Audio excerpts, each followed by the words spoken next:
Oh yeah, we should also saying about the next pay-per-view, Great Balls of Fire. I got some news. I think we all heard about this one. Well, we're actually recording now.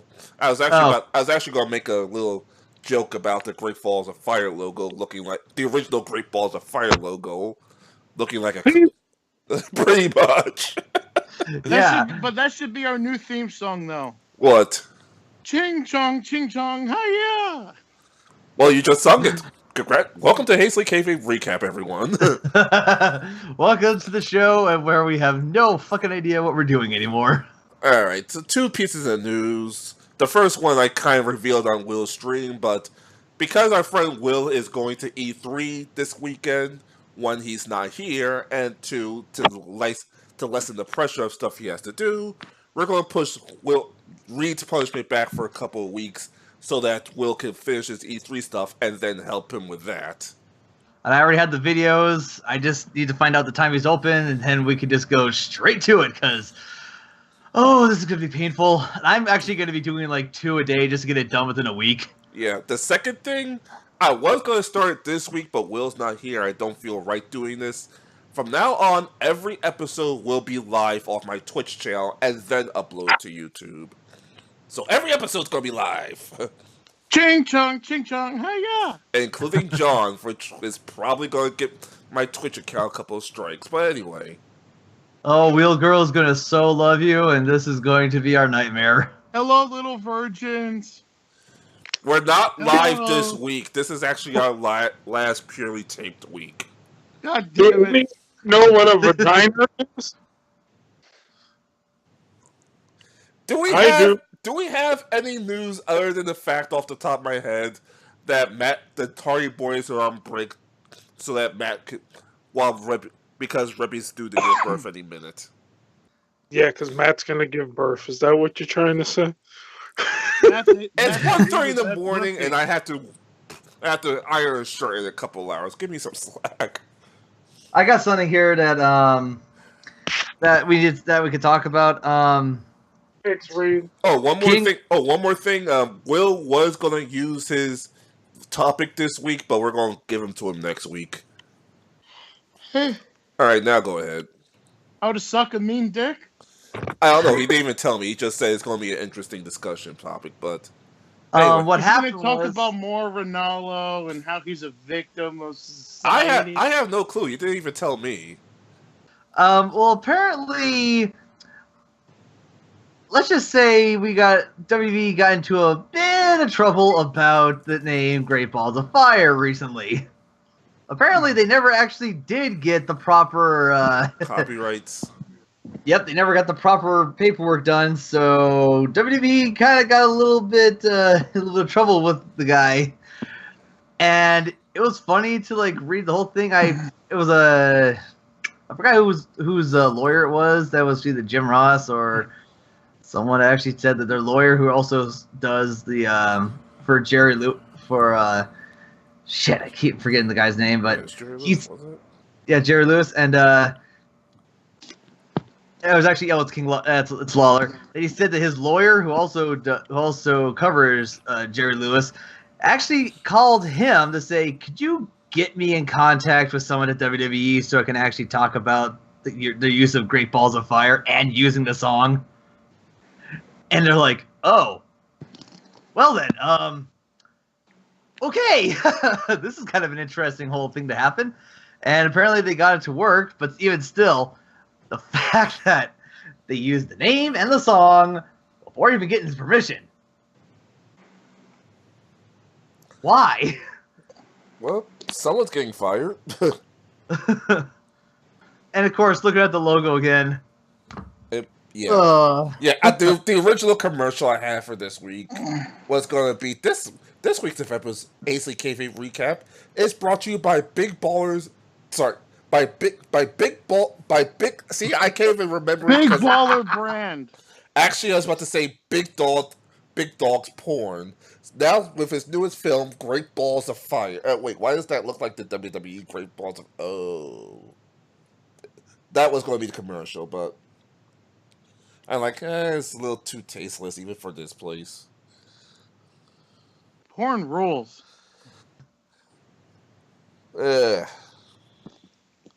Anyway, so Extreme Especially Rules. when you get to see Charlotte's naked boobies.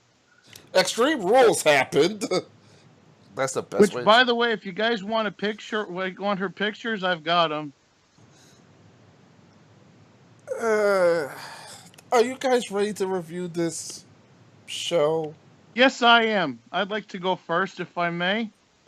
Well, first, go ahead. Tyler Swan, the mixed tag match, and then we'll just go up. Well, my review of Extreme Rules is like this. Okay? We see a big wedding with a bunch of wops, and then we cut away to a room where where Don Corleone's sitting there talking to somebody who wants justice, even though he's not his friend. Oh wait a minute. Are we? Oh shit! I forgot.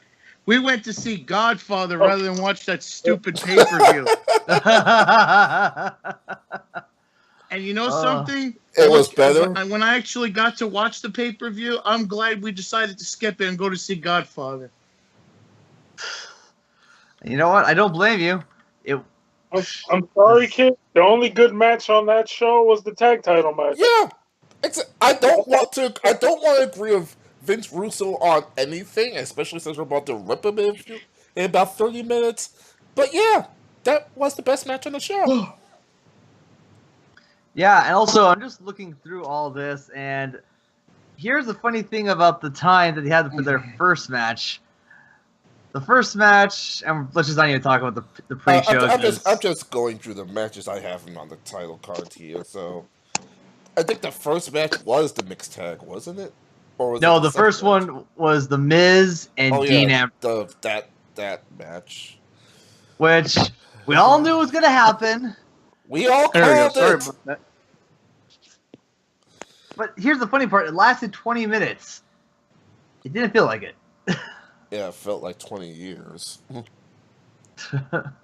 It did take a while. It did take a while to do that. Which, can I just say this? Is it strange the fact that for SmackDown, some of the shows are alright and their pay-per-views are pretty good, but when it comes to Raw, their TV shows are actually doing pretty well. But why is their pay-per-view suck?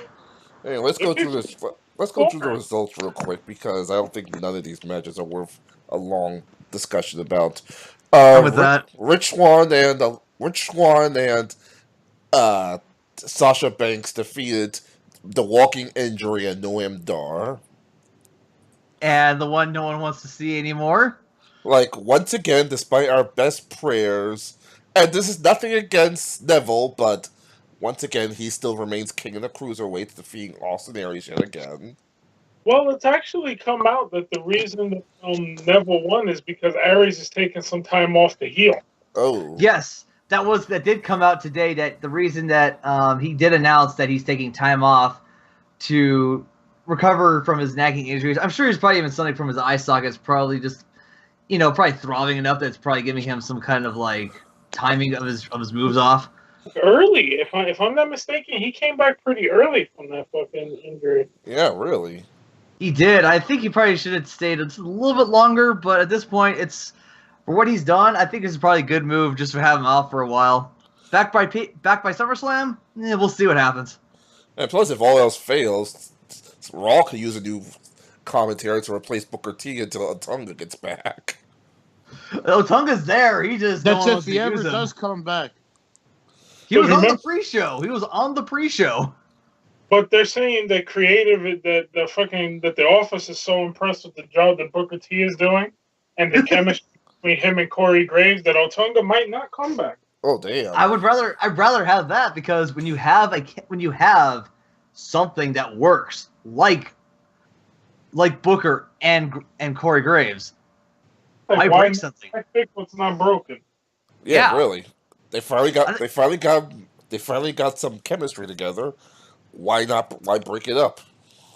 And plus, it's actually what's so good about it is because it's a new perspective and an old perspective that just work well. Well, unfortunately, you can't put them on SmackDown because who needs to replace? JR and Nigel McGuinness call everything. Oh, that would be just as much as the IWC wants him to. Oh boy. So yeah, the king of the cruiserweights reigns supreme for another time. Uh, well, here's one we actually got completely wrong, but now we know why. But now we already discussed why. The Hardys lose the tag team championships to Sheamus and Cesaro in a photo finish. It really was a photo finish. Once you actually see how it was, it's like, oh shit, and it's like, oh, that actually was a smart move on WWE's part to actually end the match with both of them trying to run at the same time. One for the gate, one over the cage. For the door, yeah. Jeff had to come back in to save his brother, but now Matt had to drag him out, and well, that gave Sheamus and Cesaro enough time to climb the fence and escape. What got me though is usually in cage matches, once the person leaves, that's it. Even if they go back into the ring, it's still really outside. So once Matt got out, technically the Hardys should have won right there. True.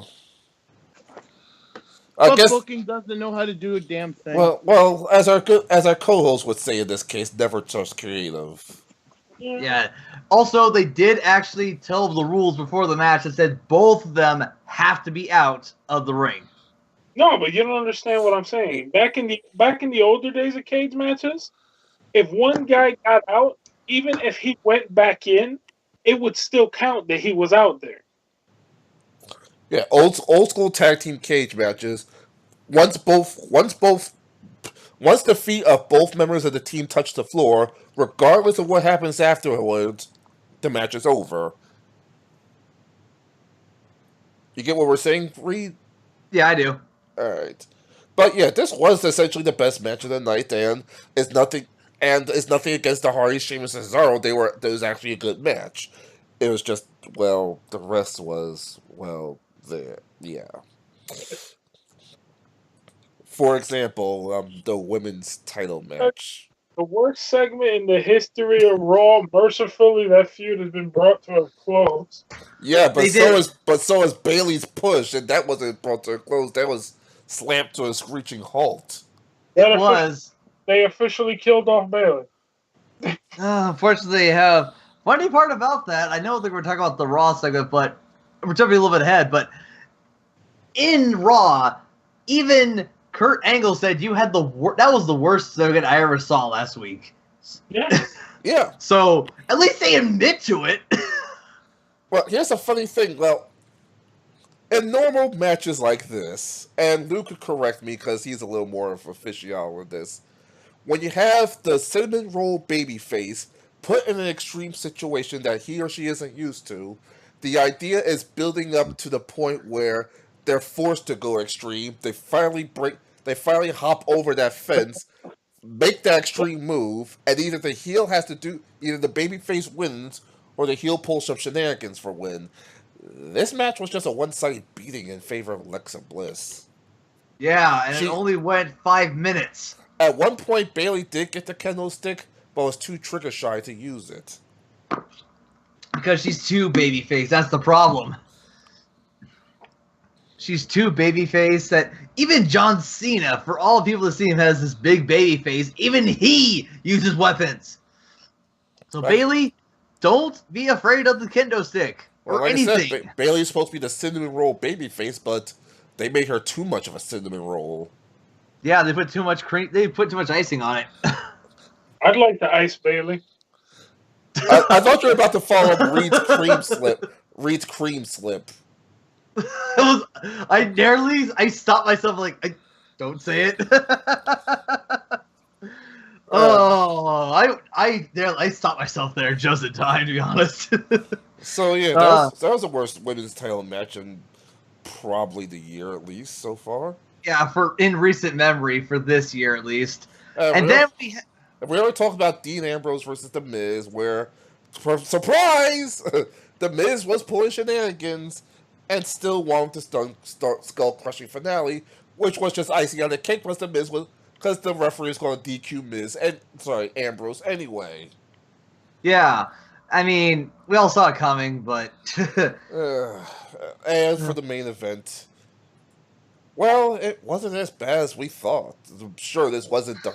I've never been so happy to be wrong. We all were, because we do get the dream match of Joe versus Lesnar. Go ahead, Lou. I'm sorry. 14 years in the making. WWE, you better not fuck this up and have Lesnar phone it in and let it be nothing fucking Suplex. I'm with you on that. I would want to see the man who is the monster, the destroyer, the submission machine. The Beast versus the Destroyer. This should be auto moved for the creative staff. And even okay, Lesnar can't hang with a guy who's half his age. That's fine. But goddamn, at least let it be a knockdown drag out like Goldberg and Lesnar was at this year's Mania. Exactly. Yeah. Unfortunately, something came up this week that also makes me go, oh, what? Shit. What? Well, apparently there's some rumors going around about how they're going to be handling the whole thing with Brock Lesnar and the title with Samoa Joe. Well, they said that this match is going to be one and done, so I'm not surprised by that in the slightest.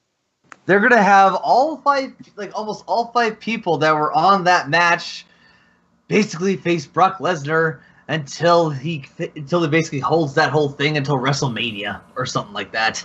Because guess what's going to happen at WrestleMania again? Who's going to be going in for the Reigns Lesnar 2? Yeah, for the 4th time in a row if that happens. Yeah, we already got wind of that since last WrestleMania. That was their planned main event. But still, even if they're gonna have Lesnar go over, which I hope he doesn't, but I know he will, have this be the knockout drag-out brawl that this has to be. Like I can't believe I have to say take pages from Lesnar Goldberg, but take pages from Lesnar and Goldberg. Let it be a fight. No one's expecting Brock. Then again, who knows? No one's expecting Brock to keep up with Joe. No. His age. No. Joe's half his age. Yeah. How old is Joe anyway? Joe's like, I think he's like 34, 35. Yeah. He's 38. Yeah, that's what I'm saying. Yeah, but Brock's only in his 50, is he? No, Brock. No, I think Brock's only like 42. See, I thought Joe was a lot younger. He's I was 39. about to say Joe's about our age, dude. Brock Lesnar is only 1 year older than Samoa Joe. But his birthday is coming up in July. So he's going to be 40 by then. Let them go at it. Bottom line. I want to see them fight. I don't want to see them trade kisses and suplex like every fucking Lesnar match has been. No. Let them go. Let Brock show that he's an amateur champion against fucking, the submission monster. Let them go. That's all we want. Here's just to show what's going on. Braun Strowman at SummerSlam, Roman Reigns at WrestleMania, and in between that, plans to do Balor and Seth between Braun and Reigns, like between that time. And poor Bray Wyatt's left it on the shuffle. Yeah. So what does anyone think of Extreme Rules? Yeah. It could be. You can't. It's not exactly a great pay-per-view. The bar has been set a lot lower. Yeah. I mean, it was great that Joe won, but all this whole thing about all the reasons. It was great that Joe won, and the Hardy's Sheamus Cesaro match was good. But then you look at the rest of the card and go, what happened? I will say that part of Extreme Rules where Michael's at where Michael's being Godfather, that christening, where all the fucking bosses get whacked. That's the best part of Extreme Rules. You're talking about the Godfather again. Oh, really? Yeah. I've watched the movie, I know. Well, what about that scene? Well, what about that part of Extreme Rules where Michael takes the gun and shoots the cop and the mob boss? That's still Godfather. You and Lou and Dave used to watch that video on repeat. I should know at least some of the scenes still by now. That and freaking Tombstone. Okay. The best part of Extreme Rules, in all seriousness, was that scene where Sonny kicked Carlo's ass. Oh, Godfather!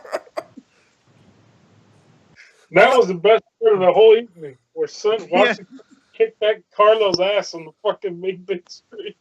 Well, that probably was the best part of the evening, to be honest. Where he throws him in that little fenced area and they have a micro steel cage match.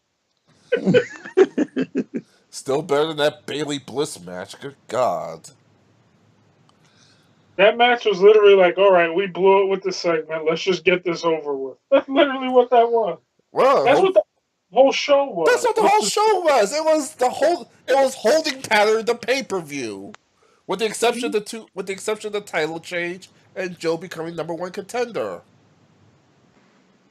The rest of this was literally a holding pattern.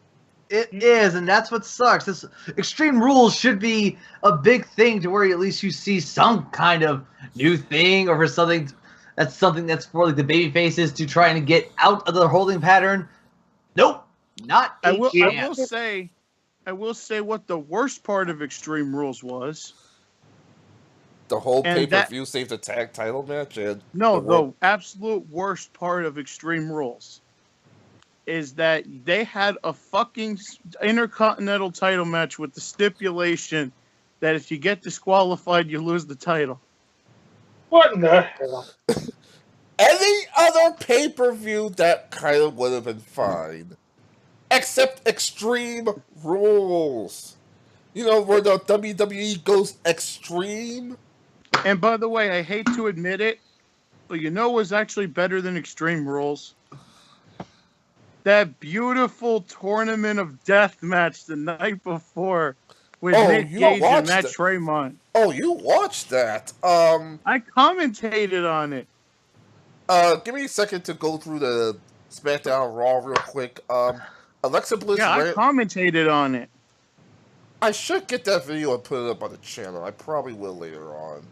Yeah, I did it on Facebook. Yeah, that's what I meant. But yeah, freaking. How was the Tournament of Death? Because all that happened on Raw was Sheamus and Cesaro had their celebration. Well, we know when the Hardys wasn't there. Alexa Bliss ran away from Nia Jax, got Nia disqualified for their women's title match. And Samoa Joe choked out Paul Happy Heyman, prompting Brock Lesnar. You can't rush past that Samoa Joe Heyman segment because that segment was done excellently. Okay, let me actually put up the proper This Week in Wrestling thing. Mm. You can't just rush past that because the promos to that was excellent. What Joe said was on point. Joe basically, to give you a quick cliff notes of it, Joe basically said, "Oh, I'm not afraid of Brock Lesnar. I'm envious of him. I want to work his schedule. I don't want to be stuck having to see you idiots every week." He's like, "I want to be able to wrestle whenever, wherever I want to." And then, of course, Paul Heyman comes out. And Heyman gave the promo basically. He was like, well, you know something? We wanted Finn Balor to win. Finn Balor getting the match, it would have been the whole Rocky feel-good moment, and then the monster would have destroyed him. Finn Balor was the best case scenario. Joe, you're the worst case scenario. And you want to tell everyone you don't fear Brock Lesnar? Well, that's fine, but there's one thing you need to realize, Joe. Brock Lesnar doesn't fear you either.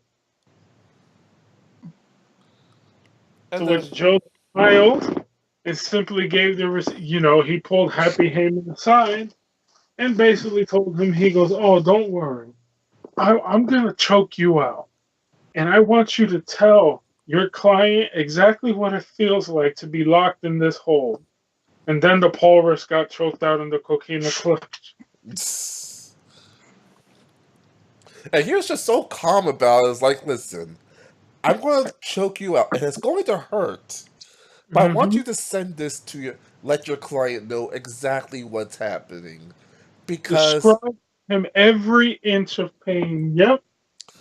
Because at the pay-per-view, this is exactly what's going to happen to him. Then he just pulled Heyman right into it, of course. He's like, and this is why Joe's a badass. And this is why the feud could write itself. If they could build off just that for the next 5 weeks, this would be a match you could dream about. Now, I know it's one and done for now, but hopefully it builds up to a longer program in the future. I agree. Plus, also, like I said before, and how they plan to have things go, I really hope they do actually keep it like that. But if someone does get injured, please say Roman Reigns, that we actually get a better match. But the thing is, I want to see that Samoa Joe gives Brock Lesnar, like, don't make this like typical thing where it's Brock Lesnar. I want to see Joe try to give Lesnar the Muscle Buster. I know he hasn't used it in WWE yet, but still. They're not going to because of the Tyson Kidd injury. I can tell you that now. All right. Let me try to remember what happened. Oh, yeah. Something I wish Will was actually here for, skipping to NXT real quick. Hideo Itami's now a heel. Yep, I've heard that, and I'm like, thank you. So now he's apparently a fuse with... I was about to say Cassius Ono, Chris Hero, whatever you want to call him. The thing to me that hurts this Itami heel turn, I hate to say it like this, and I'm sure John will agree with me. What? Itami's time has passed. Yep. All the injuries had killed the buzz that he had coming into WWE. You know, Nakamura pretty much took the spot that, quite frankly, Itami could have been in if he wasn't so goddamn Ahmed Johnson. And now his contract is about to run out. And they're not going to re-sign him. He's not going to get the money that he's getting now if he re-signs with them. And who knows? And the question is, even if he doesn't re-sign, will he be healthy enough to even go back to New Japan? It's going to be interesting. It's going to be an interesting couple of months. There's a lot of guys I'm sure he's going to have amazing matches with down there in NXT. It's a shame that he never got that chance to get that splash on the main roster, but then again, we'll see what happens. Yeah, this is like a developing story. We have to see. I know stuff actually happened on SmackDown. The Usos are running the Uso Penitentiary promo to the ground. Let me see how I could share this. Let me tell you something. We didn't sit there and we didn't talk about this last week, and I do want to talk about it this week.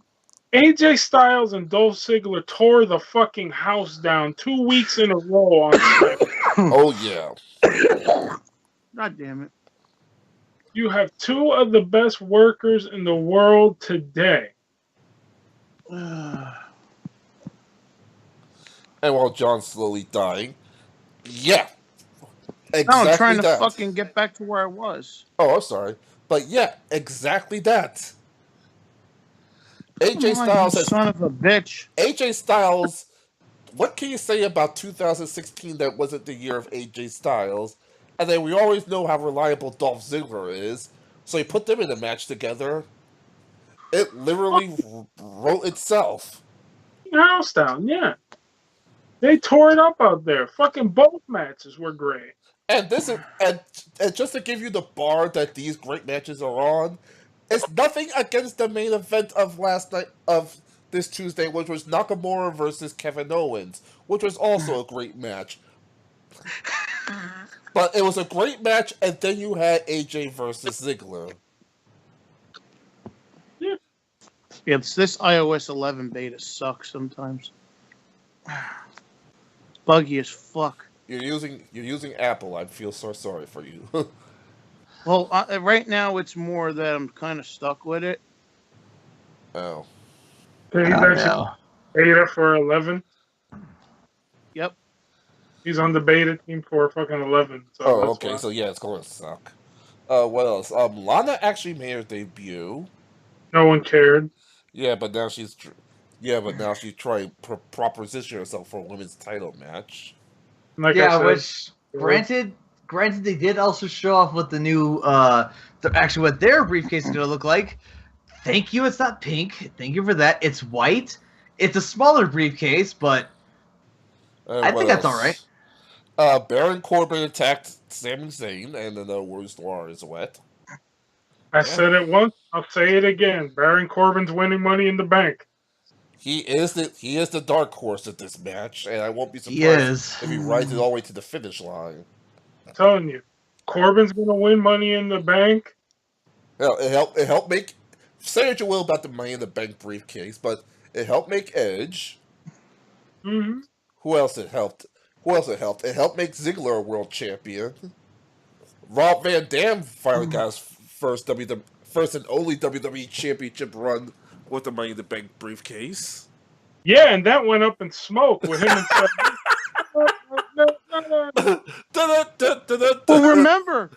Well, remember, fucking Rob Van Dam used to carry his fucking weed in his Money in the Bank briefcase. Remember that shit, Lou? He's admitted this. He said, "Oh, dude, I used to carry my pot in the fucking briefcase." Well, that explains why they probably got a new one. Like, yeah, we can't use this one anymore. Dogs go nuts at the damn thing. Oh boy. So yeah, I can see Baron Corbin being Mr. Money in the Bank, holding it for a certain amount of time, then using it at the Money in the Skank. Here's what I'm thinking is gonna happen.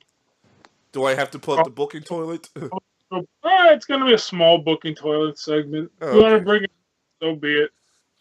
But I honestly see, the placeholder heavyweight champion of the world, Jinder Mahal. He just beat Randy Orton. Jinder's one of the hottest things they got going right now.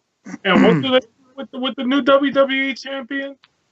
They have him wrestle in the middle of the card against Mojo Rawley for Mojo to get a shot at Money in the Bank. And what a way to de-emphasize your world champion. So looking at the treatment of Mahal right now, I'm going to use my crystal ball to tell you when Superman comes back from the grave on fucking July 4th, he's going to get title 17 off of Jinder. When Superman comes back from the grave, I thought they're going to be pushing the almighty Cena Bella wedding, or they're saving that for Total Divas. Or Total Bellas or whatever. I wouldn't be surprised if they have the John Cena and Nikki Bella wedding in Barclays at SummerSlam. That's what I thought too, to be honest. What I was just about to say, it's just the fact that it's one of those things. What else would be more box office than broadcasting the wedding of the WWE champion at SummerSlam? You guys must have read my fucking mind. Must have sold something. Mm-hmm. Oh, but yeah, they read the bad parts. Next. Dun, dun, dun, dun, dun. Oh boy! Hopefully Hogan comes back soon. And when Cena does win, they'll probably set up the rematch with Cena and Jinder at freaking SummerSlam. They'll have Cena and Jinder go at it. Hey, yeah, I'm back now. Cena's the all-American hero. Jinder's the evil foreigner. Da, da, da, da, da, da, da, John, we have higher technology here. Huh? We have higher technology here. You don't have to hum the Superman thing. I can just look it up on I don't YouTube. want to get copywritten.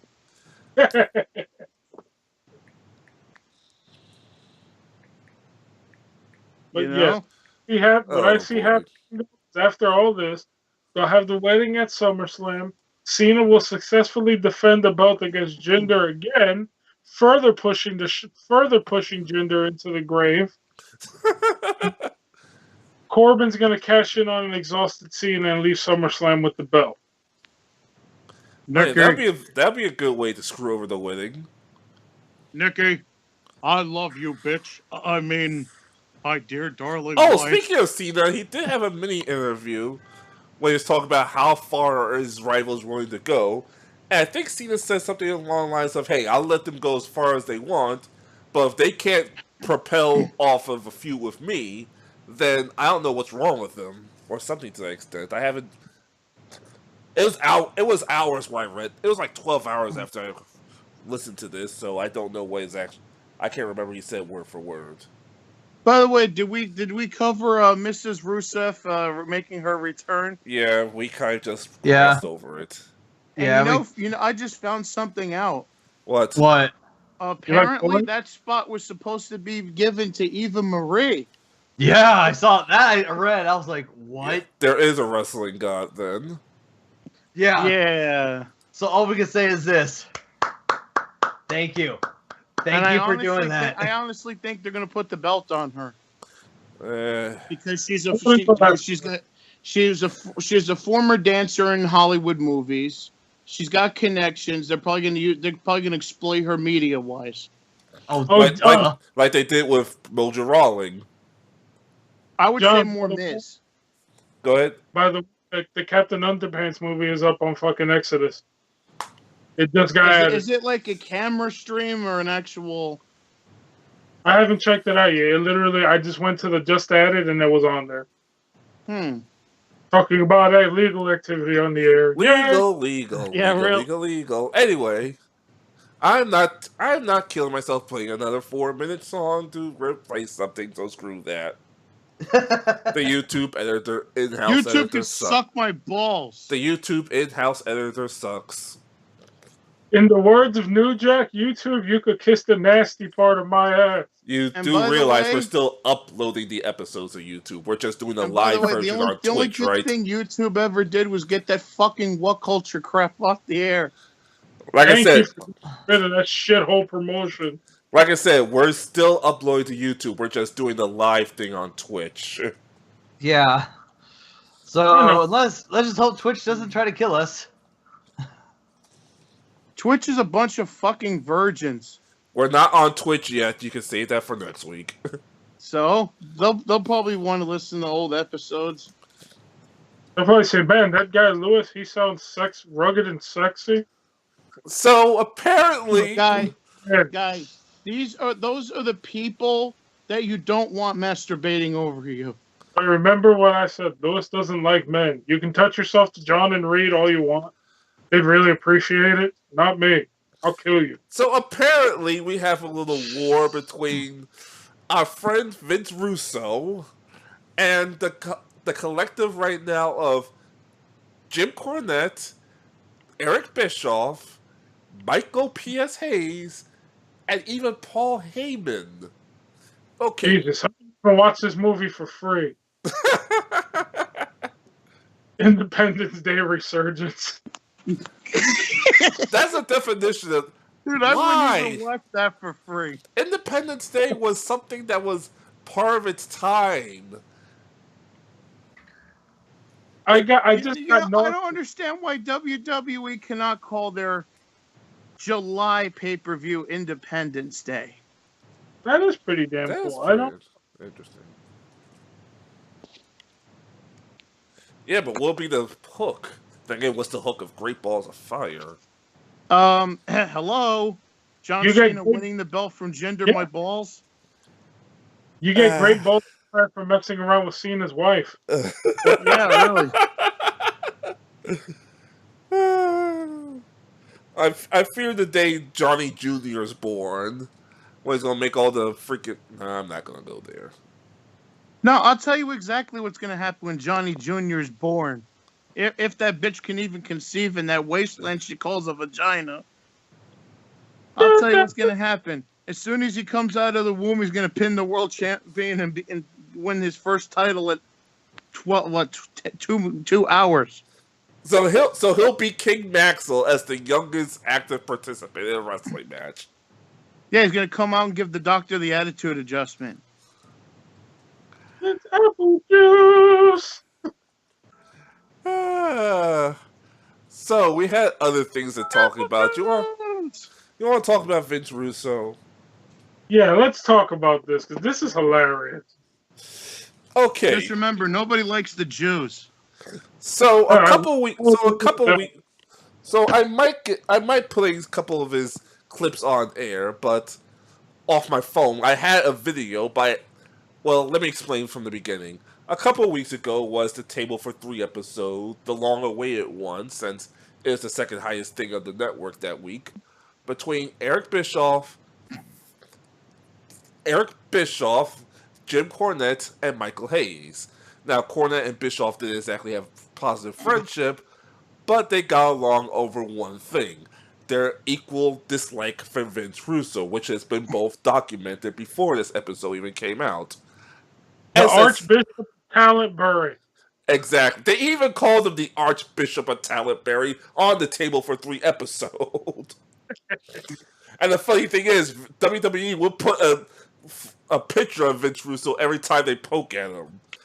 Now, the episode's 20 minutes, but, well, we know how these little things go. The episode's 20 minutes, but it was actually like a 3-hour conversation, and we only get part of it. That DVD, sorry to cut you off real quick. That's something that they should fucking release on DVD. What? The uncut Table for 3. Yeah, really. Can you imagine how good that first episode was before it was edited? What, the 3 legends? The one with Piper, Orndorff, and Gene. Can you imagine there being a black waiter and fucking Michael Hayes going off because he fucked up his order? Oh boy! But that should Listen, be you that fucking should nigger. I ordered my steak medium rare. Hey, if anyone listening from well done. anyone from WWE is actually listening to this and not completely dismissing John, that actually is a good idea for a DVD. Like the top 20 table for more at the top 10. The top 10 Table for 3s are completely uncut and unedited. Because they never throw anything away. They have that footage. Yeah. So try to think of 10. We already know 2 of them. Try and think of the others. I don't know. I don't see the Flair, San Martino, and Orton one not cut. True. Because that one was actually pretty good. I didn't get a chance to watch that. Yeah, I know that's the newest one. What other ones? I'll go with the strange one. I actually want to see the Giants one uncut, just to see how many road stories they share with each other. That's Kane, Show, and Henry. What else I want to see uncut? Personally, I also want to see the New Day, just to see what they... Because remember, they also talked about during the actual episode how if New Day didn't work, essentially Xavier Woods and Big E were on the unemployment line. Yeah. Kofi essentially still had his job for a little while longer. Yeah, they're going to let X go. They're about to let X go and essentially demote E back to NXT, which even he realized was just one step away from the unemployment line, which he would have eventually reached. Yeah, Archbishop of Talentbury. Oh boy, but yeah.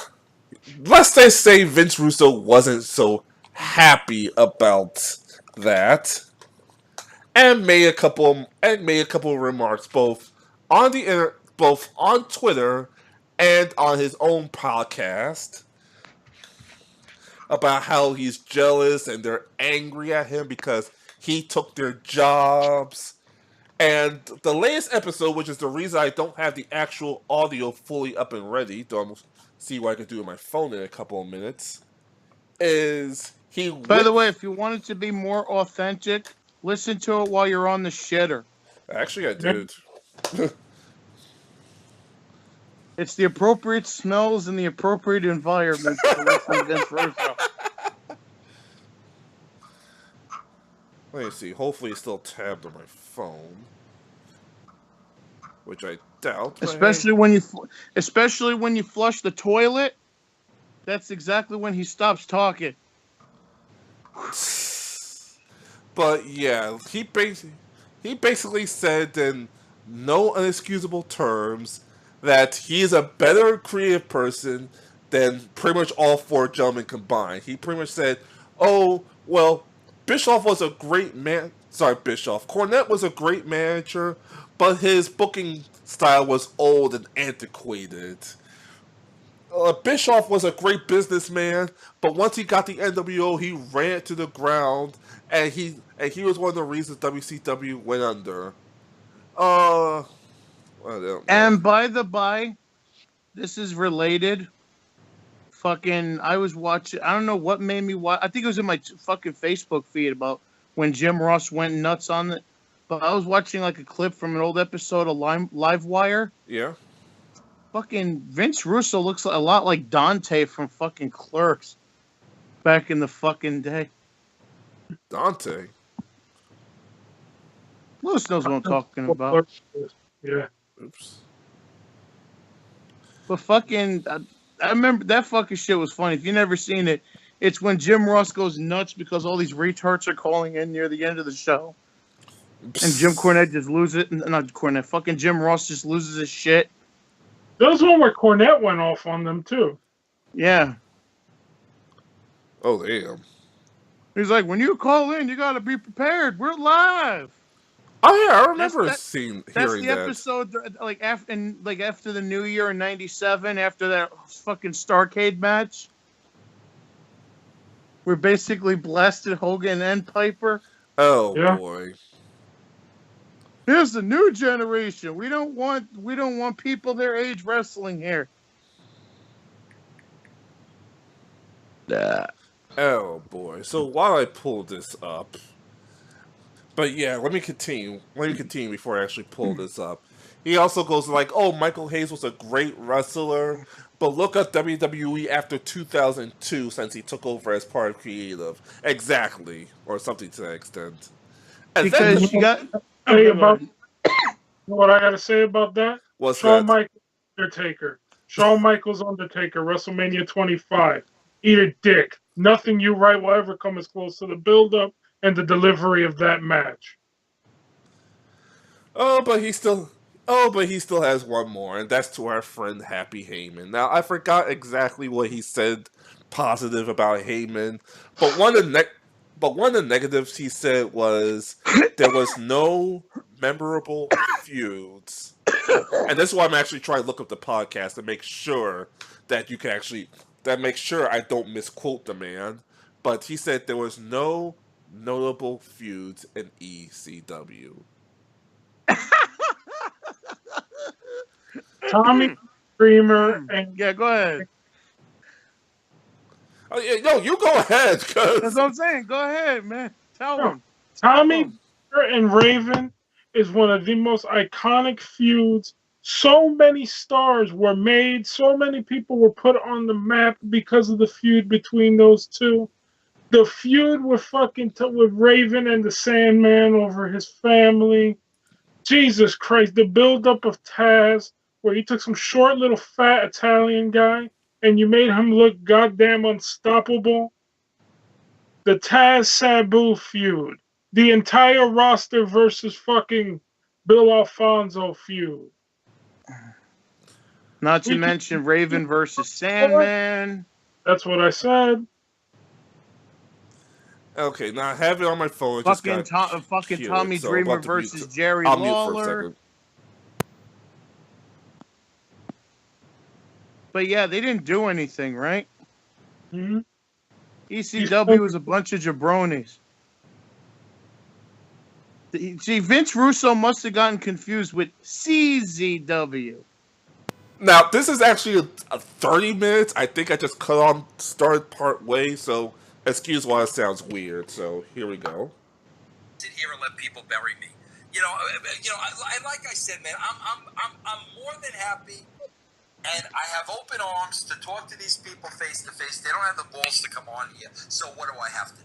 So when smack is spoken about me, I'm going to defend myself, but I think it's clear to everybody. I don't come on this show.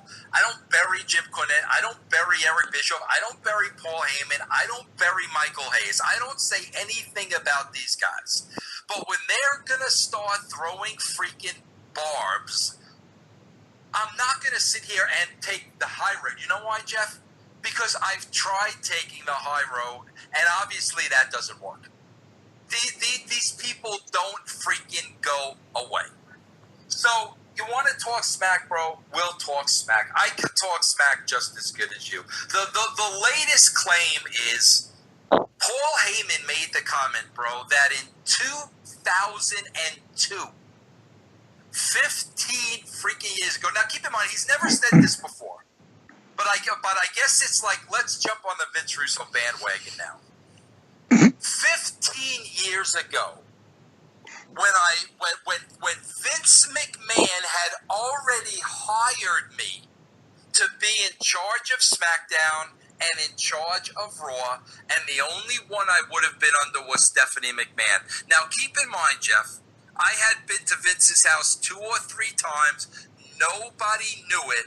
And I laid out all my creative to Vince for every single person on the And that's roster. why he picked Heyman, you asshole. Let's continue. After I laid out all my creative to Vince, what I would do, Vince gave me the job. We agreed on pay, and the thing is, what he wanted to do was, once we agreed on everything, I was like, Vince, okay, how are we going to let everybody know? I told the story before. Vince said, just show up at King of the Ring. I said, I'm not going to do that. It's not right. The writers need to know.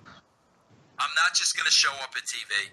And that's when Vince said, okay, they're going to have a meeting tomorrow, stay overnight, and you can meet with the writers. So I then met with the writers, and I pitched them every single thing. I pitched Vince. Okay, bro? So now, 15 years later. And didn't you say that half the roster threatened to quit after they saw Vince Russo came back? Yep. Okay, just wanted to confirm. Continuing. If my phone lets me. Paul Heyman is running with a story that I wanted to retire The Undertaker. So, again, let me just clarify this to people. First of all, do I remember what I pitched concerning The Undertaker? Absolutely not. I do not remember that at all. When Paul Heyman says that I pitched retiring The Undertaker, well, that tells me, bro, I probably pitched an angle. Revolving around an Undertaker retirement. Let me set the stage for everybody. A couple of things, bro. Well, let me read the tweets for everybody in case they missed this. It was actually Michael Hayes that started this. He said, "So I have no heat with Vince Russo. Treated me good with the Hardys. Just did not tell the truth when he came back. Didn't know the product. If you don't believe me, ask Heyman or Gerwitz. I'm not lying. Russo wanted to retire Taker. I made more money with Taker after that. True." And then Paul Heyman responded, and I'm pulling that up right now.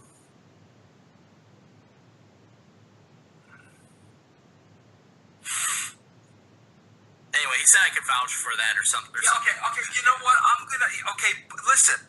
Michael Hayes is telling the truth. And bro, listen, I'm not saying Michael Hayes is lying, but it was 15 freaking years ago, Michael. So I want to set the Why record do I straight. believe First when of they all, said as I Vince said, Russo didn't know the I had already product? pitched Vince on my creative.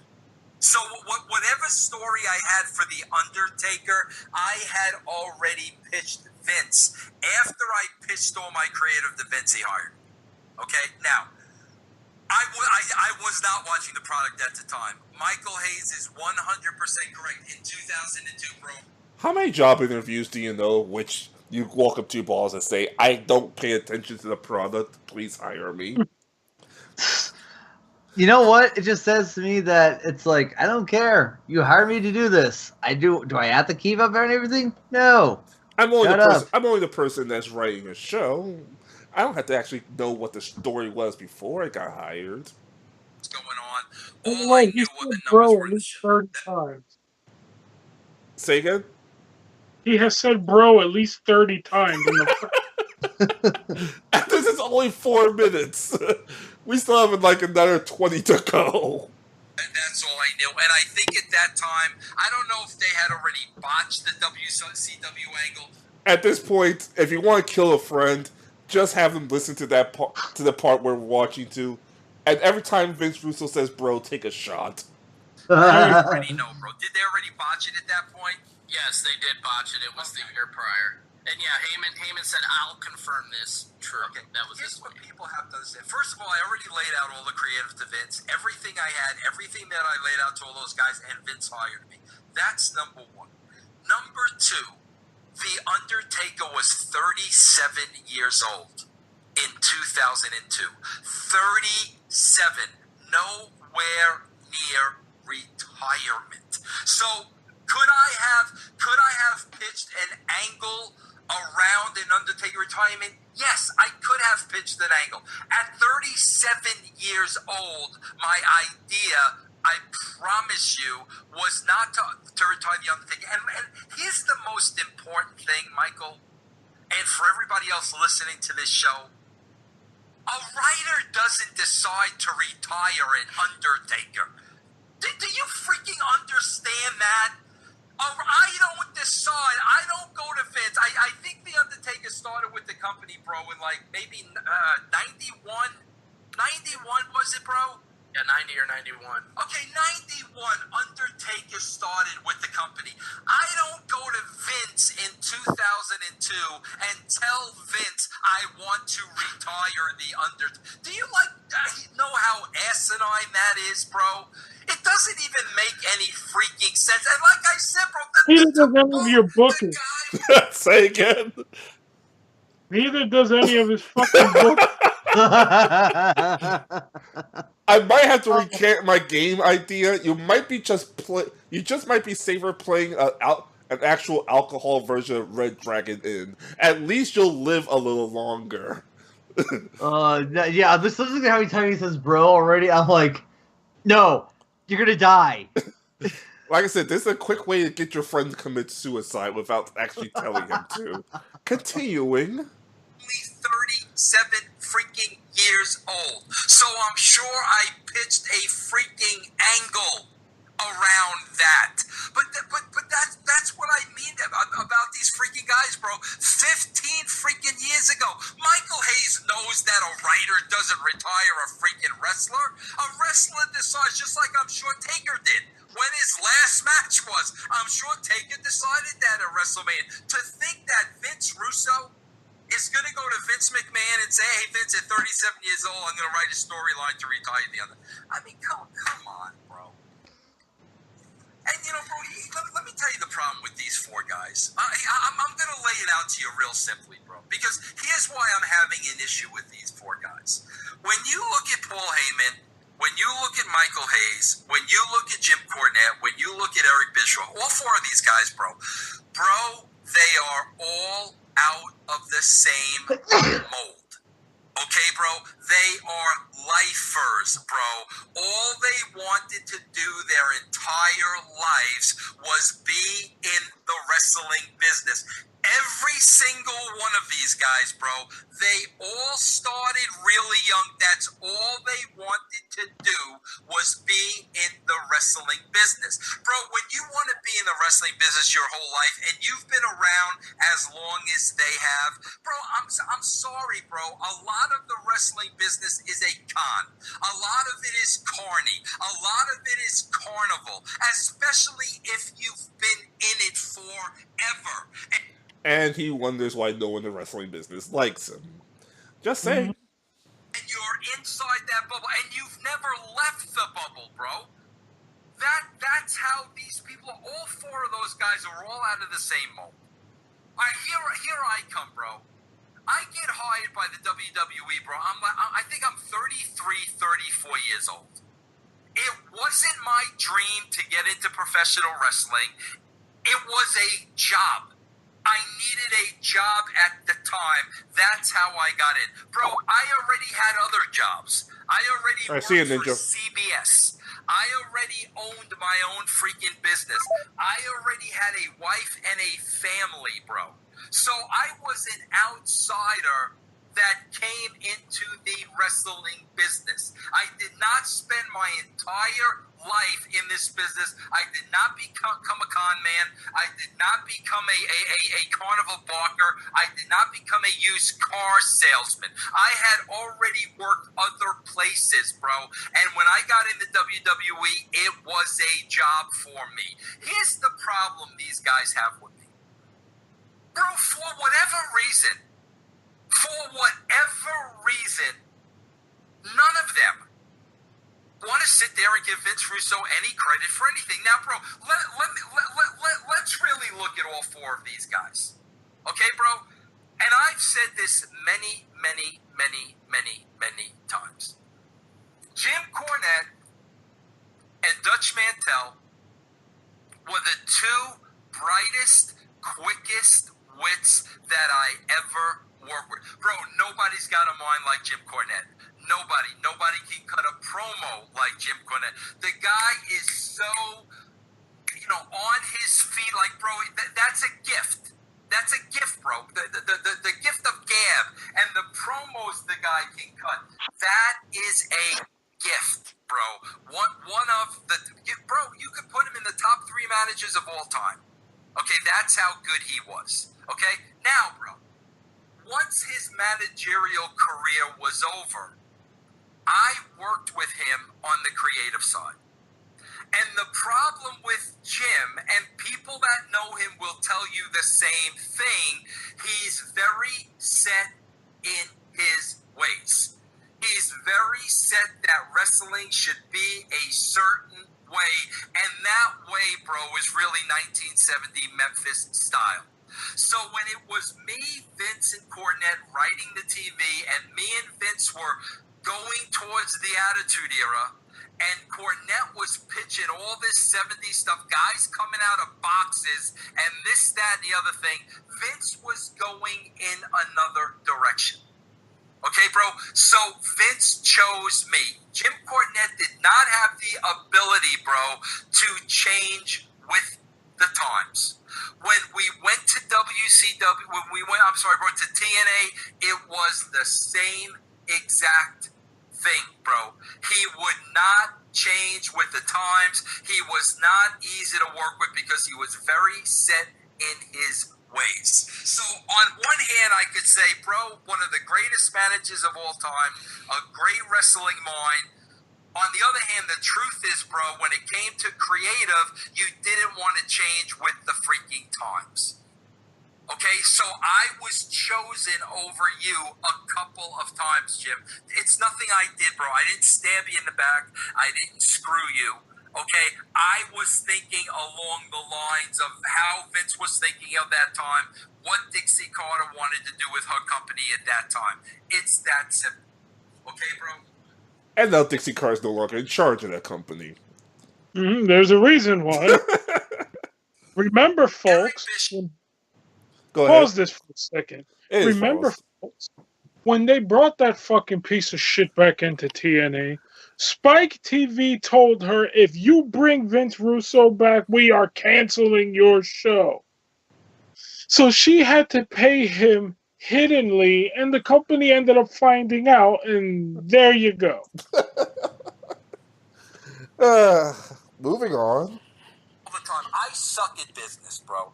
Eric Bischoff is very, very, very good at business. Eric Bischoff took Ted Turner's checkbook and, signed away the Scott Halls, the Hulk Hogans, the Kevin Nashes, the Roddy Pipers, the Kurt Hennig, the list goes on and on and on and on and on, and was able to defeat Vince at his own game. Bro, whether it was WCW money or not, it doesn't matter. The only man that was able to defeat Vince at his own game. The NWO in its inception was a great freaking, but it was run the ground. Okay, bro? So now I get the opportunity to work with Eric, and I get to see the creative side of Eric. Bro, the creative side was not as strong as his business side was. That's all, bro. He was better at business. He was better at being an executive producer of the show. He was better at communicating with Spike than he was at writing a wrestling show. Just like I can't do business, bro. I suck at business. I don't want to be executive producers of shows. I don't want to work with Spike TV. I want to stay in my lane and write the freaking show. But I can sit here and I could put over everything Eric Bischoff accomplished. Everything. I'm not going to take anything away from him. We go to Michael Hayes, bro. Just a pause. I know Eric Bischoff isn't the greatest mind in the world, but at least in my personal opinion, as far as creative concerned, Vince Russo is putting himself as Tom Brady to Eric Bischoff's Eli Manning, whereas really Eric Bischoff is Eli Manning, and Vince Russo, at least in my opinion, is Johnny Manziel. That's just me personally. Ryan Fitzpatrick. Say again? More like Ryan Fitzpatrick. Fuck you, Fitz. No, because Fitzpatrick actually came close to winning seasons. Or Colin Kaepernick. Well, there you go. Kaepernick. There we go. There we go. So yeah, the man is so bad he can't even get a job. So that's our opinion. Bischoff would be the Eli Manning, but Vince Russo's is not Tom Brady. He's but the only difference between Kaepernick and Vince Russo is you don't have a bunch of fucking moolies begging and screaming for fucking Vince Russo to get his job back. Actually, you do. He has a fan club. He has fans that say, "Oh yeah, the WWE would be better if you got hired back on creative." So yes, he does have fans that wants him back on the. He has fans. He has fans. I'm joking. Anyway. I want to meet some of these so-called fans. I want one of those fans on this show to explain his or herself. So there's a challenge. It'll be live at that point. So if there's any Vince Russo fans that hears this, that wants to defend this man... Yeah. After all, we're not savages, you know? That wants to defend this man and his booking... Because I will give him one solitary credit. He is good at writing an opening chapter. All he did was run a fucking video store. No, I meant as a booker. He does write a good opening chapter. It's chapters 2 through 100 that turns into a dumpster fire. Here's the opening chapter. Here's how not to book. The end. Bro? We told you, we're not playing the take a shot every time it says bro game anymore. That would be suicide. You'll be better off just playing Red Dragon Inn with actual alcohol. Bro. Moving on to Mike. With as many times as Vince Russo says bro, he'd probably choose 5 gum and use his Axe body spray. Mm-hmm. Won't be surprised. Hey, moving on to Mike Hayes. Who? What a freaking character / wrestler / performer / athlete he was. Michael Hayes, bro, was way ahead of his time. Yeah, bro, you tell him, bro. On that wrestling, but I knew Michael Hayes, and bro, I remember there was one match that took place in a steel cage where the guy used this freaking boot, and like even I can't remember the specifics, but it was through the freaking roof. He was ahead of his time. Now, bro, I know Michael Hayes works creatively at the WWE. You mind if I go refill this 5 gum, bro? Michael Hayes. He got a creative job after I left. But I know he's involved creatively. And you know, my thing is... It's not with the black wrestlers. Wrestler, just because you were flamboyant, just because you had a great personality, that doesn't mean you can write a wrestling show. And I mean, bro, anybody can look at the WWE ratings from 2002 to 2017. They've gone down for 15 straight years. The numbers are there, bro. Anybody can look them up. Okay? Now we get to Paul Heyman. Do we have to go back to Taker versus Shawn Michaels or Taker versus or a lot of great matches that was under the Michael Hayes era? All the SmackDown from 2003 till about when Heyman left. Pretty much. Well, speaking of Heyman, I was the one that said the first time I watched WCW, how does Paul Heyman get these guys to go out and practically kill themselves? There's a gift to that, bro. To make those guys work as hard as they worked, he had to be a great motivator. He had to be, bro. And I put him over for that all the time, being a great motivator. But, bro, on the other side of that coin, I don't know anybody that points out unforgettable ECW angles. Like, bro, you never hear about an ECW angle. And, bro, here's another thing you never hear of. As great as ECW was, who put ECW out of business? Paul Heyman. Why don't we ever hear yeah, we all that? know that. Bro, you know how many people Paul Heyman owed money to and never got paid their money? And at the end of the day, ECW went out of business. I don't understand. Why don't we Much ever like hear WCW that? went out of business with your bullshit. Here's the thing: we all, as much as we all love Happy Heyman, it's no secret his business he was as great as a writer as he was horrible a businessman. He needs someone to oversee the books, and he didn't have it. So, Oh, by the way, we need to make an announcement really quickly before we continue. all right. Rough and Ready Reed Rambutt has left the building. I think mostly all he's already heard me say goodbye. Let's continue. He went to go get some KY. I don't know. I think I'll. I don't know. That's a good question. I don't know. Let's continue with Vince Russo's closing statement, should I say? When are we going I to think get to the good everybody's got a stuff? different Jim interpretation Cornette's of what response. happened at the end. Oh, I'll put that on second. I just wanted Vince Russo to finish going through. You know, I've heard some people say, no, we all got paid. Some people say we never got paid. So I don't even know if there's a legit story out there. Well, bro, you can't sit there and put a guy high up on a pedestal and put him over to the moon because this was your favorite company, and you know they were, they were the rebels, and then when the company goes out of business and some guys don't get paid and never see their money, not put some of the responsibility on him. I don't understand how that works. But my point is, For a second, Go ahead.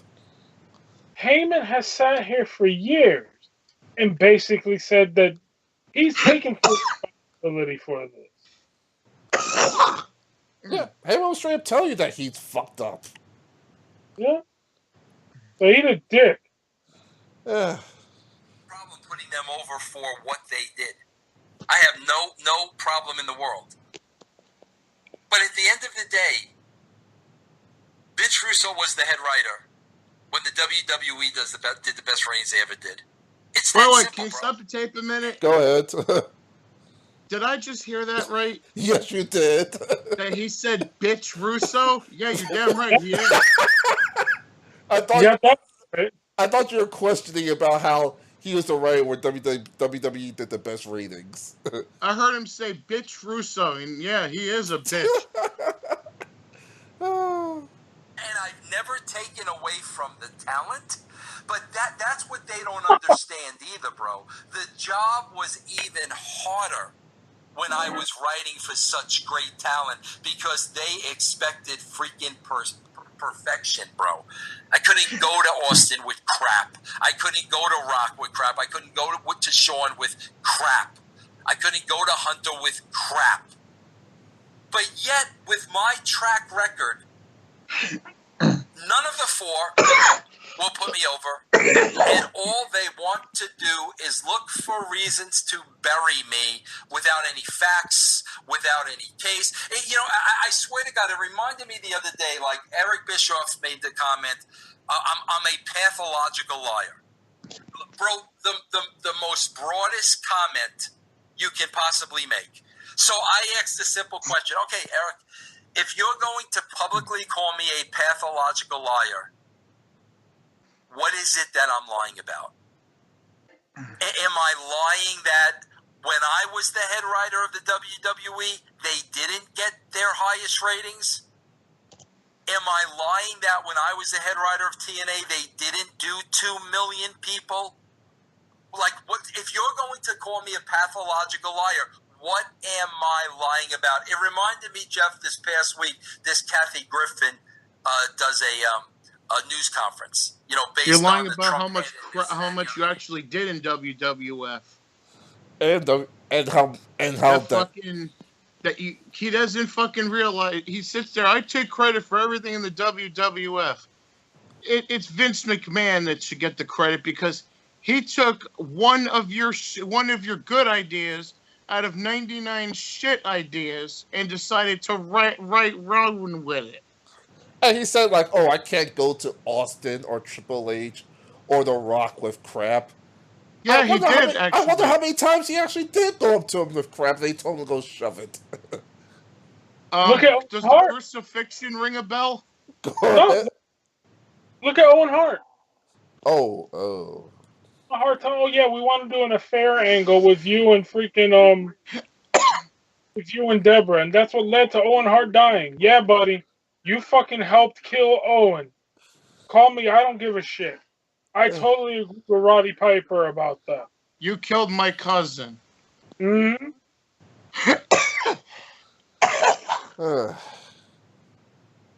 she's on there crying and carrying on about how the entire Trump family is now bullying her, including Donald Trump's wife. She makes this broad blanket statement, they're all bullying her, but yet, bro, she doesn't say how they're bullying her. Is there an email?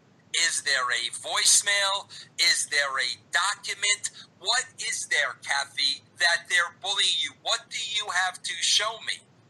And it's the same thing with Eric. Oh, he's a pathological liar. Okay, Eric. Well, I just want to know what it is that I'm lying about. That's all it is. I want to know. Bro, this is hysterical to me. I was thinking about this the other day. Eric, this was one of his favorite lines, bro, to me. Because every time you throw numbers up at him, here's what he tells you. Liars use numbers. Bro, can you imagine, Jeff, Bryce Harper is going to be a free agent next year. Okay, so hold on, bro. Bryce Harper is going to be a free agent next year. Can you imagine, bro, if I'm his agent, I'm accumulating all his numbers. I'm building up a case for why Bryce Harper should get $150 million. So, bro, now his agent goes into negotiations with the Washington Nationals, and the owner of the team. And he's got all these documents. Bryce hit this. Bryce hit this against left-handed pitching. Bryce hit this on 1-2 count. He's got every number imaginable, every statistic on Bryce Harper. And the owner of the Washington Nationals turning around to his agent and saying, "You're a liar." Do you know how asinine liars use numbers is? Like, bro, how can you, what does that even mean? Bro, if liars use numbers and numbers don't mean anything, why are they even kept? Maybe you do lose 0.7 IQ every time you listen to the show, and Eric's maybe listened to a lot of them because he says a lot of things that don't make any sense. Just to say something, they did do a joke about how I think Eric said that every time you listen to Vince Russo's podcast, you lose some of the percentage, but that was way at the beginning of the episode. Liars use facts is what you can translate that to. Numbers are facts. So liars use facts. Does that make sense? No. The easiest person to con is a con man. There's no logic in any of these statements. So maybe he's been listening to the show. Maybe you do lose your IQ. But to say that like liars use numbers, which is liars use facts, it's absolutely ridiculous. But that's today's society. You go back to what you just said about Kathy Griffin not saying anything that happened. And just to say earlier, the first half of the show, he did rip into millenniums for about 10 minutes. So something positive I have to say about Vince Russo. Continuing for the couple more minutes. Statement. No facts. Facts don't matter anymore. All that matters is who's got the loudest voice. And if you want to believe what they're saying or not, that's all. They don't have to prove anything anymore. Do you want to believe that? Yes. Okay, then it's true. Well, where's the facts? Here's what I don't understand. I just sat here, and I put all 4 of those guys over. All the good things they've done. And I don't have a problem with that. What is their problem with giving me 1 ounce of credit for what was achieved when these shows were on my watch? I don't understand that. Well, I mean, I can only make a guess, and for Michael Hayes, I don't have a guess. But you look at, Bischoff and Heyman; they were in the other 2 companies that were getting destroyed by the WWF when you were writing there. Cornette, lost his job to you. Those could be reasons. I don't know, just a guess. Michael Hayes, I don't know. He said you were always good to him or whatever when he was managing the Hardy Boys and stuff. So I don't know, unless he's remembering it wrong. You know what I mean? Or if he honestly believed that it wasn't an angle and it was a true thing. I don't know. Yeah, well, maybe he did, bro. I mean, maybe he did, but but again, bro. Here's my point, man. Anybody wants to come on here and talk to me, or you want me to go on you, bro, put on your big boy freaking pants. Like, that's the thing. Otherwise, it never freaking ends. I'm not going to go on and on and on and on with these freaking people, bro. When I say, bro, we'll give the money to charity, man. We'll give it to the Cauliflower Alley Club, bro. Retired wrestlers that are broke. We'll give it to them, man. And you're going to sit there and say no because I don't associate myself with people like Vince Russo? Are you out of your freaking mind, bro?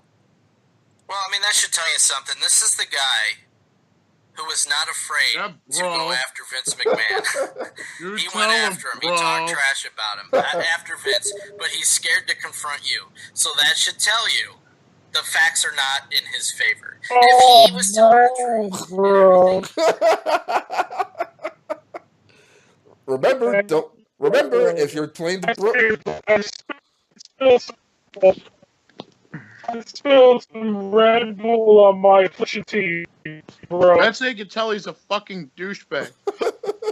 Well, by the fact that he probably said the word bro like at least 100 times by now. Yeah. Let me tell you. Yeah, bro. I don't even think you can safely drink water. Use the every time he says bro game, take a shot of water. You'll probably drown yourself. He would come on this show, or you would go on his show, and he would annihilate you. You know what I mean? Because he is right. But there's a reason why he's not, and he's going to say all these other reasons. I don't want to give him, any credibility. I don't associate with people like that, blah, blah, blah, blah, blah.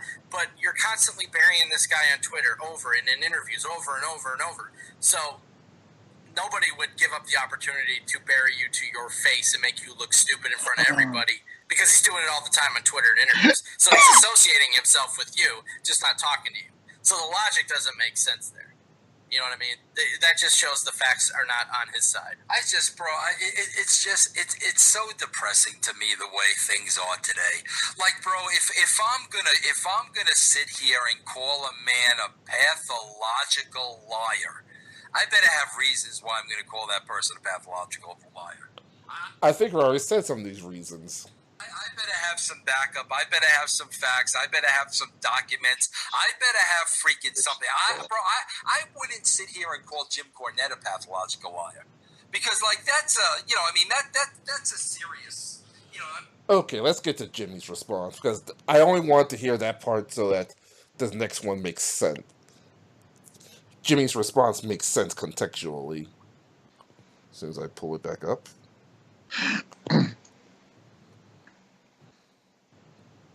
Oh, I can watch that later. History. And this is Jim Cornette's response. It gets I have around. one more thing to say before we go. And like I said, Brian is not responsible. I don't think after what I've just heard, he's mentally responsible. But Brian's not responsible for this. The podcast, MLW, all the places you download your podcast, they're not responsible. But the Table for Three, as I mentioned, was the second most watched WWE Network show of the week, behind only the pay-per-view. And one of the things, and boy, if you think he went crazy, you should have seen the unedited version because we spent more time on him. But old shitstain, the Archbishop of Talonberry, Vince Russo, went crazy. He just couldn't, and see, the reason why he went crazy is not only did Bischoff and I, once again on worldwide television, tell everybody what a fucking moron he was, but the WWE, the company that he begs and pleads to have a job with again, begs to bring him back, and constantly emailing Vince McMahon, and constantly contacting him, saying, oh, Vince, I can save you, oh, Vince, I can save you. Begs and pleads to have a job with again, begs to bring him back, and constantly emailing Vince McMahon, and constantly contacting him, saying, oh, Vince, I can save you, oh, Vince, I can save you. They took that opportunity as soon as we mentioned his name to put up non-flattering pictures of his fucking ugly ass. So, Russo went crazy and he was on again making all these comments and all these well, they ought to say it to my face. They ought to say it to my face because that's every time that I speak about Vince Russo, he's always trying to deflect my comments or tell people that it's my shtick and I don't really mean it. I just say stuff like that because I make money off of it. And I've said that I don't make money off knocking Vince Russo. It's my hobby. I do it for enjoyment. I make a lot of money, which is more than I can say for that unemployed fucking loser. And then he tried to say, well, I just can't believe it. He can't be telling the truth because I can't believe anybody would hate somebody like that just over wrestling. Because that's what Vince Russo thinks about the wrestling business. It's just a joke. Just like these jock-sniffing wannabes that do play wrestling. He can't believe anybody would hate somebody that bad over just wrestling. Because he doesn't take it seriously and he never has. And he's part of the reason why that this business is in the shit shape it's in. And then finally when all that didn't... Say again? He's part of the reason why the business is suffering right now. Who, Russo or Cornette? Russo. Then he kept trying to get me on his show. Or worse yet, get him on my show to debate. Like we could talk this out. Like I've actually come out and said, I want him to die. If I could get away with murdering him and not go to jail, I would. I hate him worse than anything that has ever walked on this planet. The thought of him breathing disgusts me. But yet I'm going to debate him. Face to face. Come on my show and tell me this to my face instead of behind my back. Everything that I have said is not only on worldwide internet, but is on worldwide YouTube, has been put on video for posterity forever.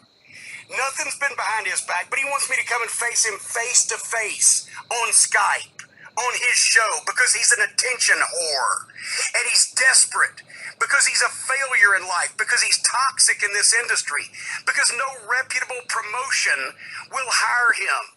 Because he's already put everybody out of business. The last one that did, that fucking goofy fucking douchebag Dixie Carter, had to keep it secret that she was paying him because her TV network would cancel her, which they did, and a lot of her top talent would jump ship, which they did, if they found out that she had anything to do with that miserable sack of snake feces.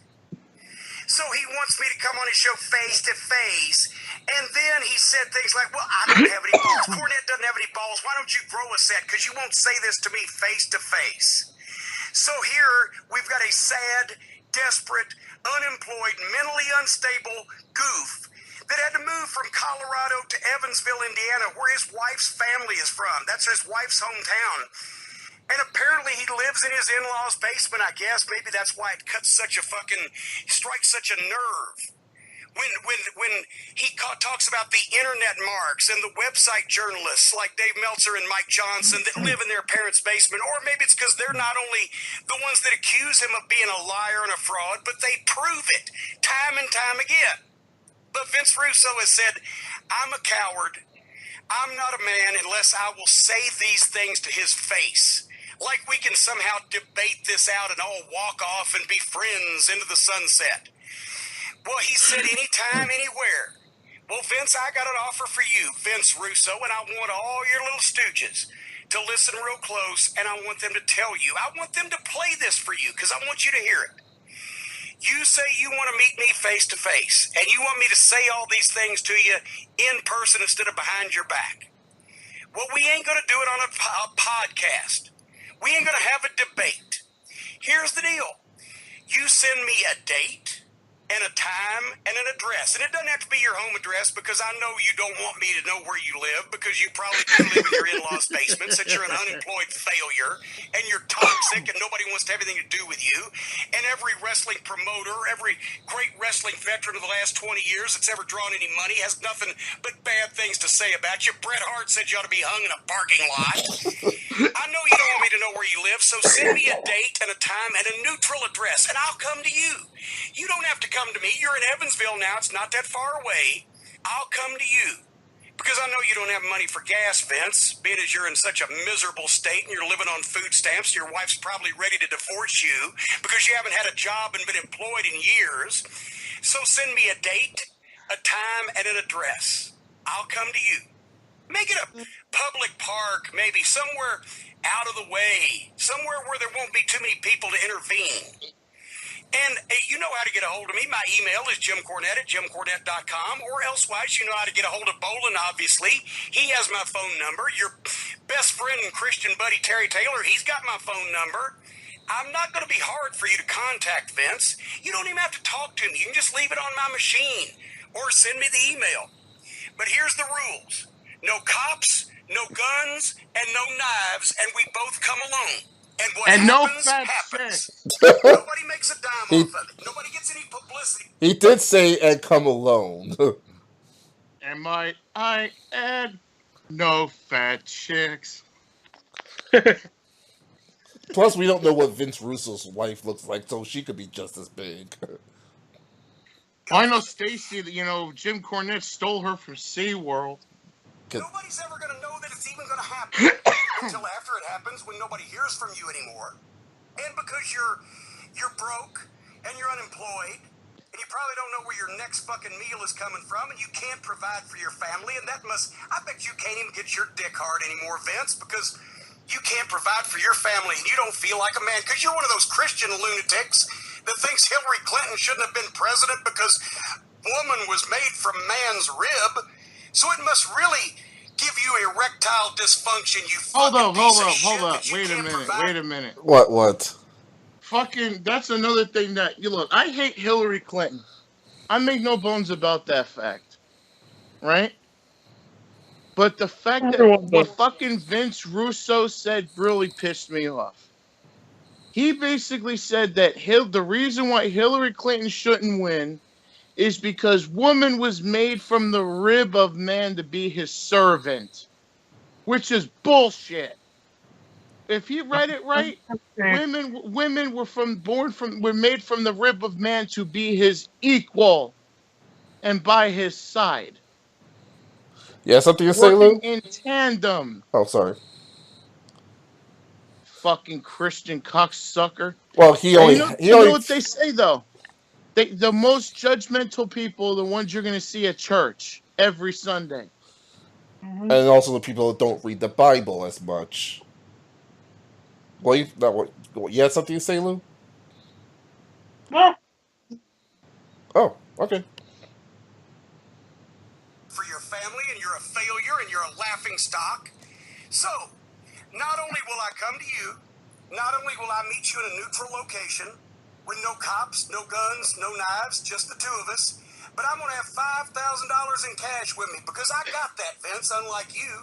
You don't have to bring anything. You don't even have to bring a ham sandwich. I'm going to have $5,000 in cash with me, and you can have it if you can take it away from me. So what do I got to do? You fucking fraud, you gutless coward. Do I have to call your wife a crack whore? Do I have to say your mother sucked dicks for dimes and dive bars? Do I have to tell you that your father gave government secrets to the Nazis? Just let me know, Vince. let this gutless coward right here know where I gotta fucking meet you. Time, date, and address. And I'm bringing $5,000. And all you gotta do is take it away from me. But there ain't gonna be no talking. There ain't gonna be no debating. I'm gonna do what the fuck I wanted to do almost since the first day I met your miserable ass. And you know it's true. You know it's true because you've talked to Bolin. And he knows exactly what I want to do to you and exactly how bad I hate you. And I'm not saying I'm a badass. I'm not saying I can whip Chael Sonnen. I'm not even saying I can whip a grown adult man because I'm old. I got a lot of energies. But you've never been in a fight, gutless pussy. I can whip you. Besides, it's not even going to be hand-to-hand because I said no guns, no knives. But I got a bat. I can find a stick. I don't give a fuck. See, that's where Jim Cornette is wrong, though. What? Fucking Vince Russo has been in many fights before. He just lost every single fight he was actually in. Go ahead. Former WCW champion. Well, then again, at that point, my dead grandmother could have been WCW World Champion in 2000. He was giving that belt out like candy. And people wonder, and he wonders why the wrestling business doesn't respect him, but got another minute. Time. So you want to make challenges about going on people's podcasts and giving the money to charity and all this other stuff because you know that ain't going to happen because we got nothing to talk about.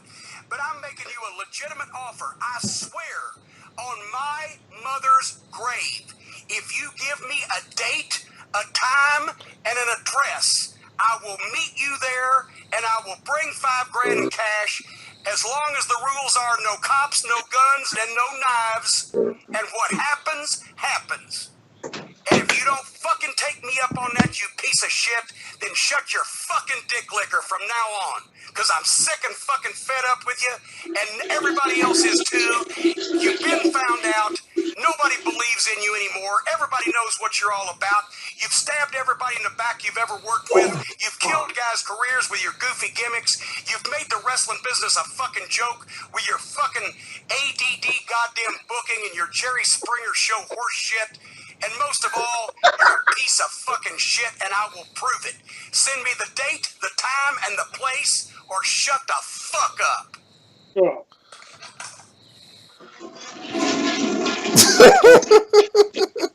What was that about?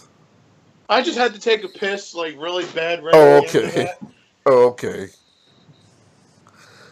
That's what, like, drinking, like, almost a liter of soda and about, like, 4 Code Reds will do to you over the course of a show. Good point. So, that's the feud.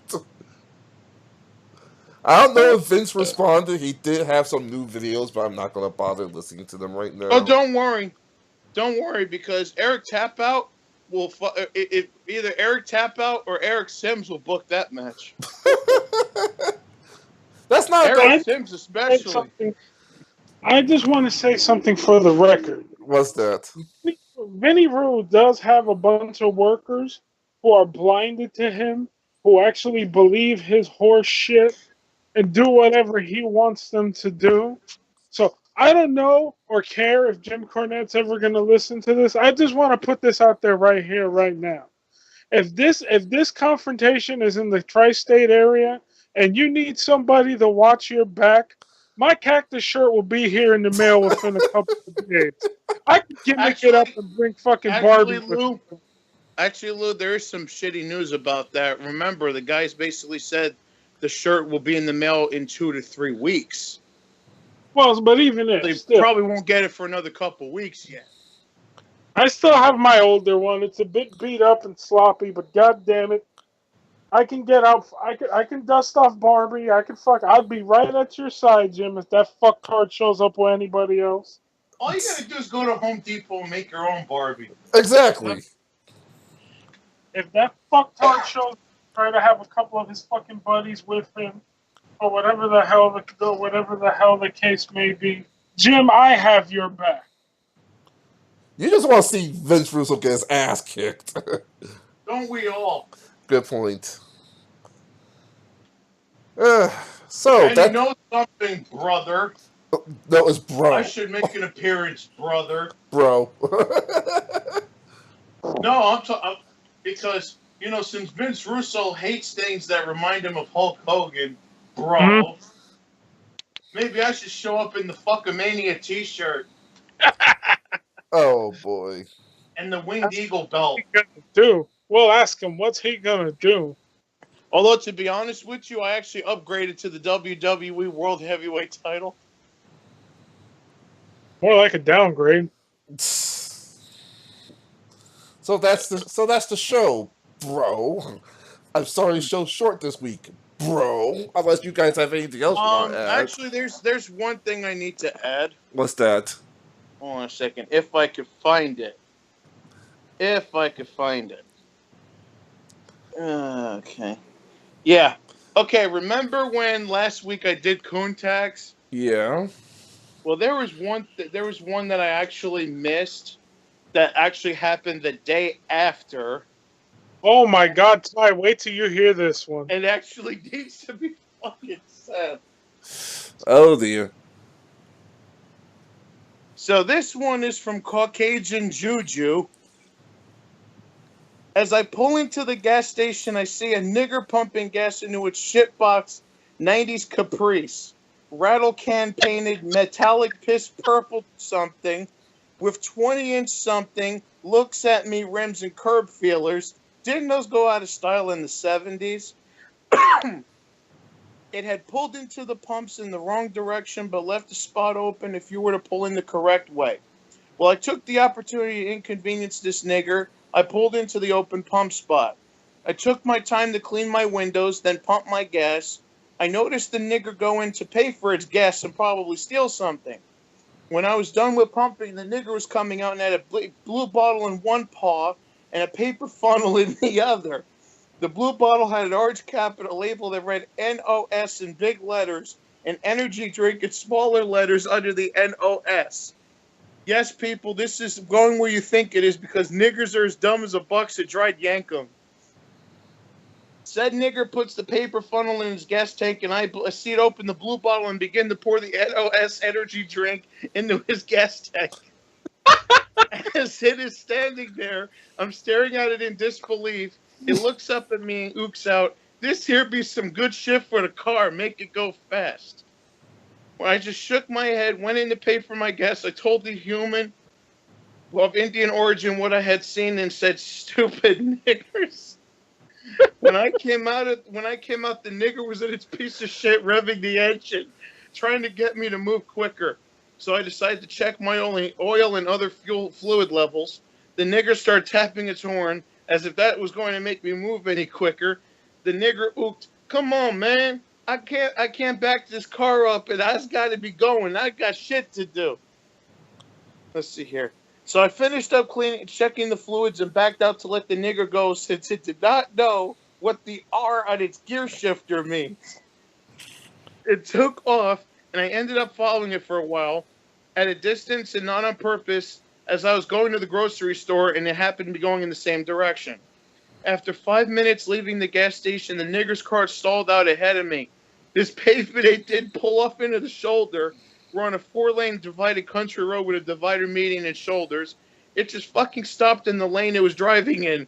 The car behind it swerved into the left passing lane to avoid a collision. As I passed, I slowed down, and it looks like it was having a category 3 or 4 chimped out in its hoopty. I could see it was throwing shit around and banging on the steering wheel and dashboard. What a fucking moron. He put What the hell? energy drink Energy drink and it's mixed up. with gasoline. No.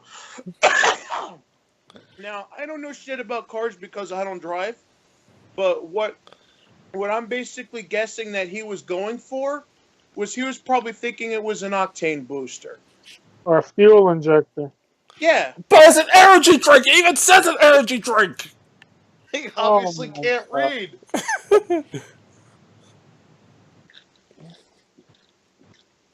So that's it for the show. My brain just shattered from that last story. Yeah. And Ty, I got the perfect title for you. What's that? The Stupidity Hour.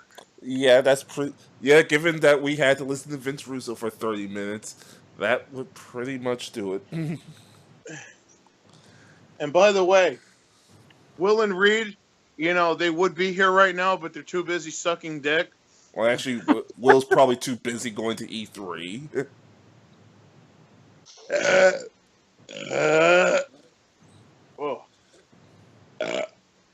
Ooh.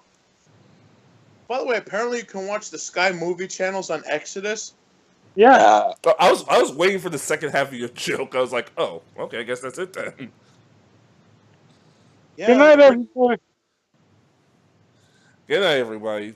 Next week. Just remember, you may be stupid, but you're not nigger putting an energy drink into the gas tank stupid.